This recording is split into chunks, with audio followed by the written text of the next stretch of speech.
Good afternoon, Porto Alegre. It is a pleasure to be here with you today. It has been wonderful to experience your city, your culture, and your country. I could not be more excited to join you here today to see the great work of the Institute, and more importantly, to see a community come together, unified for one purpose: lowering violence and improving public safety. Almost 1 year ago, I was able to meet one of your residents. He was describing the situation in Porto Alegre, the situation that concerned him with violence for children, for many families, for law-abiding citizens. His remarks that evening were full of courage, hope, and most importantly, had a vision which this afternoon has been fulfilled. When he called and asked to see if I could speak with you here today on the changes of New York City and some of the lessons that I had learned along the way, I was honored to join him to stand bravely as a community to change the city, to lower the violence. I would like to begin my official remarks here this afternoon by stating that I am here as a private citizen of the United States and that my opinions do not reflect in any way any official policy or position of America. I have had the privilege to be able to serve my country for over 26 years. In those 26 years, I've been able to move and live in 19 different cities in my country. I visited every state, all 50 states, Hawaii. I've lived in Alaska for 4 years. I've experienced the South, the mountains, the West Coast, and the East Coast. The entire time, my entire life, I have been a huge fan and a student of governance. To me, governance is a balance on one end with people that receive services from their government, and on the other end, from a government that's trying to manage a city. Depending on the level of services that a government produces, the citizens are able to pay their taxes and pay attention and subordinate themselves to the laws of the cities. That balance to me is very important. In my travels, I've been able to travel to about 27 different countries. And because of this fascination of governance, I've been able to pay attention to the citizens of different countries, whether that's Singapore, Australia, Thailand, Ireland, London, France, wherever I go, I always talk to the people to hear their ideas on their government and whether the situation is fair or not fair. It's very important for me. Having done that and having had the privilege to be able to teach at a university and having been able to receive the tools to be able to reflect and be able to establish principles and conclusions which I hope to one day be able to put to good use has been a privilege of mine, and I hope to be able to share some of those experiences here with you today. My remarks today will focus essentially on three things, which is the change to a social society, which is very difficult to do, the reality of public perceptions, and the importance of community engagement. I'm going to begin with social change, and I'm going to begin with New York City. Rudy Giuliani has been attributed as the leader that was able to bring social change to New York City and be able to decrease the violence. He gave some public remarks in 1998, which, as most of you know, the change occurred from 90 to about 2000. So 98, he had already achieved some of that change and had been able to display to the world that change was possible in New York City. I'd like to begin by citing two small pieces of his public remarks.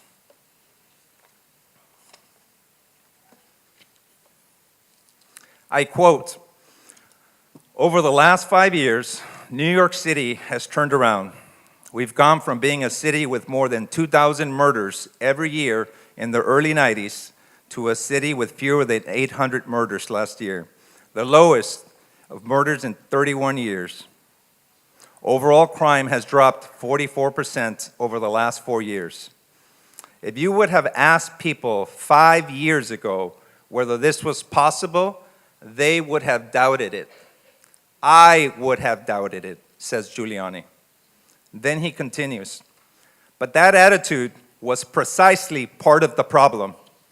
When you make very little improvement and expect little of yourself, you tend to settle for whatever single improvement you can get. But when you believe that your work is never done, achievements aren't reasons to rest or be satisfied. Achievements are proof that we can make a difference and that they make it incumbent on all of us to go forward and do more. Porto Alegre, you are New York City 5 years ago.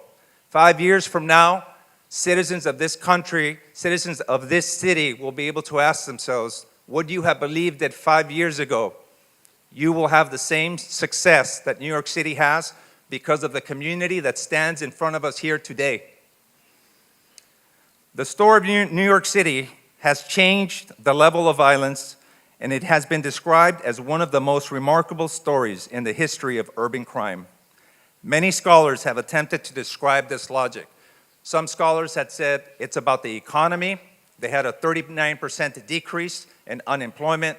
Other scholars have said it's about the police. We have broken window policy, and we've been able to be more strict. Other scholars had said, no, it's about a statistical approach labeled CompStat for police departments that actually made the difference. Other scholars had said it's a combination of the three, and I could create a recipe, a step-by-step guide on how to replicate New York City success. I would tell you that no recipe is going to be able to be followed true and true. In strategy school for the military, we study principles. We study principles because we understand that a step-by-step action to replicate the most important thing in the battlefield, which is achieving the element of surprise on your enemy, is very difficult to achieve and almost impossible to replicate. You have to be able to understand the sequence of the principles in which you are applying to be able to deliver surprise each and every single time. 3 principles that I want to go ahead and discuss with you here from the New York City situation. One of them is going to be the power of vision, which is very important, and I'll discuss here in a second. The second one is going to be the respect for the police department, and the third one is going to be the involvement of coalitions. I'll begin with social change. I'll begin with the vision. So whenever you ever hear the press or any type of articles describe ideas, ideas sometimes have unintended consequences. In 1979, there was an article in New York City. Remember, the change happened in the 90s. In 79, there was an article labeled "On Subway Graffiti in New York." It captured the concept that planted the seed in New York City residents that graffiti, disorderly persons, and criminals are all part of an uncontrollable world of predators. This article enabled a public belief which defined associations between crimes and the belief that lower crimes lead to decreased conditions in public spaces. Eventually, to a loss of public order, which makes more serious crimes easier to commit and harder to detect. This idea also gave rise to the socially unacceptable crimes and actions, the crimes that a society sometimes feels are unacceptable and causes citizens of the community to come forward to prevent or report. Very important. More importantly, although it took almost a decade, this is the very idea that the article set and created for Giuliani to set conditions to form a strong, common vision for the 1990s to succeed. The second principle with regards to public trust, and I think a Harvard Business Review article best describes the situation. The article's name is called "Tipping Point Leadership." I quote, "In February of 1994, William Bratton was appointed police commissioner of New York City. The odds were against him. The New York Police Department had a $2 billion budget, a workforce of 35,000 police officers, and was notoriously difficult to manage. Turf wars were over jurisdiction and funding. Officers were underpaid relative to their counterparts in neighboring communities, and promotions seemed to bear little relationship to performance. Crime had gotten so far out of control that the press had referred to the Big Apple as the rotten apple. Indeed, many social scientists had concluded after 3 decades of increases that New York City crime was impervious to police intervention. The best police could do was to react to crimes once they were committed. Many cities around the world can relate to this situation. For New York, the performance was really a function of leadership. There was an element of truth for the CompStat model, which had statistics and, quite honestly, enabled the police commissioner to empower different precincts on the level of violence in each precinct, which created a level of competition within the police department to go ahead and improve the level of public safety. And he tied that to a reward system, whether that was promotions or better equipment. Lower crime in your district, you get priority on equipment, you get more promotions, and so forth.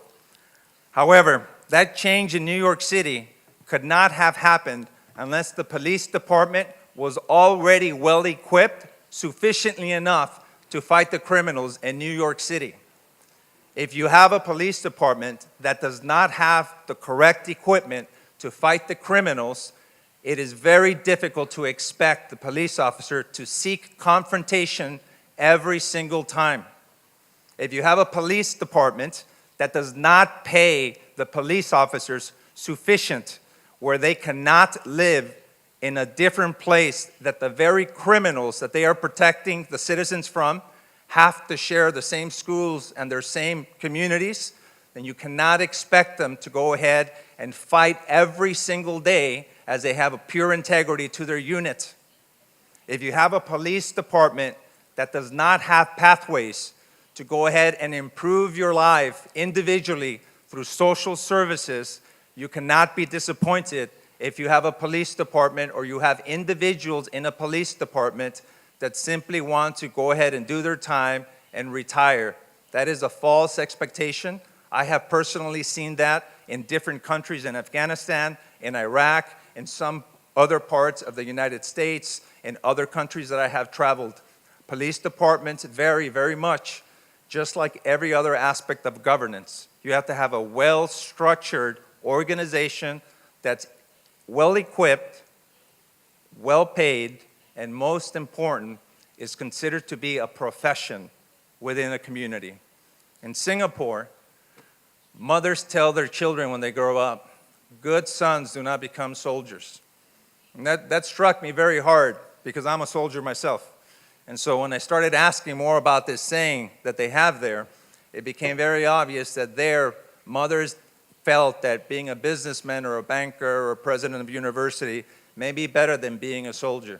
So I say to you here in Porto Alegre, how can you change the program? How can you change the society where mothers and children are able to hear a narrative that say, you too can be a police officer, that they are equally as good as an educator or they are equally as good as a banker.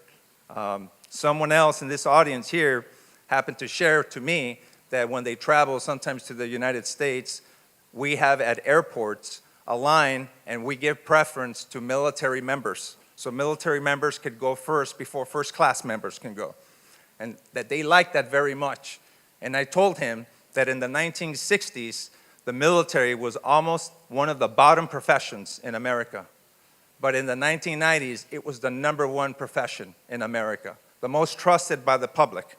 There was a lot of hard work that went into that effort, but it is possible. I would like to go ahead and change now to the concept of perceptions and engagements. One of the previous panelists here spoke about complexity and how difficult that is to manage. And so David Axelrod, one of President Obama's advisors, has written a book called Harnessing Complexity. In that book, he describes complexity as multiple systems that are operating at the very same time. And each one of those systems has different conceptual lines going through there, whether it's just an individual, a strategy, and a goal, or a group of individuals. But when you go ahead and put them all together, That's where you get a complex situation. And sometimes, for example, like the situation that occurs in prisons in America, prisons here, prisons everywhere, where you establish, for example, a small black market inside of a prison, there's no system that's going to allow you to go ahead and change that directly. But that is tied to multiple systems around it, and you could impact those systems to be able to move that position in a direction that you want to go. So that is something that is very important to me, and I wanted to share that with you. The power of coalitions that I mentioned earlier can best be described by one of the great social mobilizers of America named John Gardner. He was fascinated by what America had done during World War II to bring a lot of people out of nowhere to solve national and social problems. And so he believed that coalitions, he called them fellowships, of different professionals, businessmen, lawyers, doctors, so forth and so on, could go ahead and work together to solve the problems. And only in a coalition where you had different people, whether they were from the public sector or the private sector, would you truly be able to solve large-scale problems. And so when you look at Giuliani, he was able to do that through the university, the police department, and all of the sectors of governance in New York City to be united, to come together. I'd like to conclude, in respect for your time, by stating that it's very clear to me that the city of Porto Alegre has been working very hard to this moment of time, that you have come together as a community, which I applaud you very much, and I am humbled to be here in front of you today. But more importantly, I would like to go ahead and recognize the police, because with that public perception, with that community awareness that we're trying to lower violence, that we're trying to increase public safety, it is clear that the citizens of this city are going to go ahead and expect more police officers to endanger their life to go ahead and secure the citizens. And they have not abandoned you, Porto Alegre. They have stood firmly next to you, and they continue to stay there. So I say to you, thank you very much for giving me some time to speak to you. I wish you the wisdom to work together as a coalition, and I wish you the courage that you have displayed as individual citizens of this city to step forward and take the first step to combating violence. Thank you very much.